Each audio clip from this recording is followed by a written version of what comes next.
Growing up in the Deep South, I've seen racism up close. I know what it is, and it isn't Donald Trump. Just because someone loves and respects the flag, our national anthem, and our country, doesn't mean they don't care about social justice. I care about all those things. So does Donald Trump. He shows how much he cares about social justice in the Black community through his actions, and his action speaks louder than stickers or slogans on a jersey. He keeps right on fighting to improve the lives of Black Americans and all Americans. He works night and day. He never stops. He leaves nothing on the field. Some people don't like his style, the way he knocks down obstacles that get in the way of his goals. People on the opposing team didn't like when I ran over them either, but that's how you get the job done. Herschel Walker giving a very solid speech at the RNC, longtime friend of President Trump, and this is something that I've returned to frequently over the last 4 years. There's nobody who knows Donald Trump well and has known him for a long time who thinks that this guy is a racist. I know there are people who call him racist constantly, and unfortunately, it has been a very effective narrative.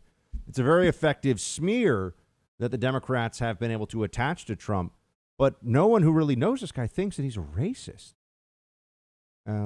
Trump is somebody who has always he likes people. He likes different kinds of people. He appreciates strength and skill and excellence and beauty. And these are just he's a guy who doesn't take this approach that the liberals are so obsessed with of thinking about people first based upon their skin color. He doesn't care.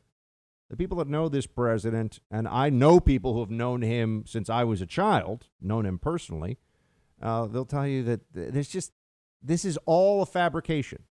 This narrative that Donald Trump is such a racist is just the Democrats said that every Republican is a racist, right? I mean, Mitt Romney was a sexist. Mitt Romney is like the most innocuous Republican politician you could find. And Joe Biden still recently was referring to the binders full of women comment as if that's some kind of a hilarious put down, a total smear, a total misrepresentation of what was intended by Mitt Romney at the time. Not that I'm some Mitt Romney fan, as we know, Mitt Romney is all about supporting Black Lives Matter now, and whatever gets a nice editorial written about him in The Bulwark or a nice tweet from the Lincoln Project, whatever. So that's all a part of this that I think we need to remember. Oh, Kim Klacik, who is now shot to national prominence after her video about Baltimore went mega viral. She also spoke last night. Here she is, play 17. The Democrats have controlled this part of Baltimore City for over 50 years, and they have run this beautiful place right into the ground. Abandoned buildings, liquor stores in every corner, drug addicts, guns on the street. That's now the norm in many neighborhoods. You'd think Maryland taxpayers would be getting a whole lot since our taxes are out of control. Instead, we're paying for decades of incompetence and corruption. Sadly, the same cycle of decay exists in many of America's Democrat-run cities. And yet the Democrats still assume that Black people will vote for them, no matter how much they let us down and take us for granted. We're sick of it. We're not going to take it anymore. The days of blindly supporting the Democrats are coming to an end. In Baltimore, we have the highest number of Black Republicans in the entire country running for office this election cycle. Joe Biden believes we can't think for ourselves, that the color of someone's skin dictates their political views. We're not buying the lies anymore. You and your party have neglected us for far too long.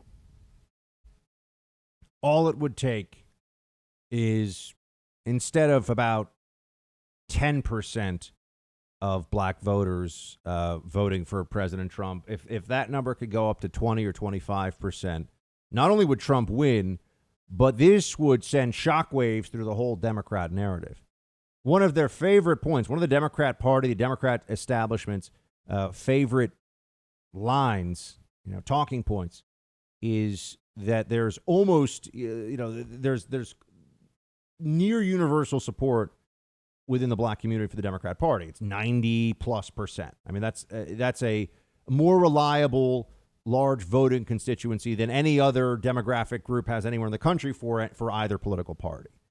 The African American community, Black Americans, are a more reliable Democrat voting bloc than any other voting bloc that you can look at that's a comparable demographic of size anywhere else in the country.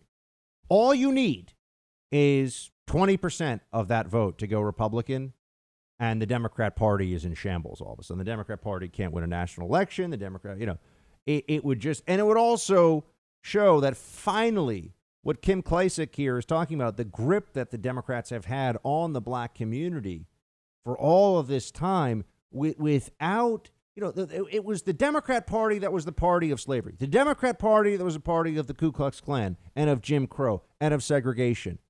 And then finally, Republicans help with the civil rights movement and take actions necessary to allow for, I'm now condensing a lot of history into 15 seconds here, but the civil rights movement with brave black Americans like Dr. King leading it, and the Republicans take action, and Eisenhower sends troops to the schools, and all these things that happen, all these actions that are taken. And then the Democrats switch, and then under Johnson, the Great Society programs, all of a sudden Democrats are, oh no, we're all about the black community.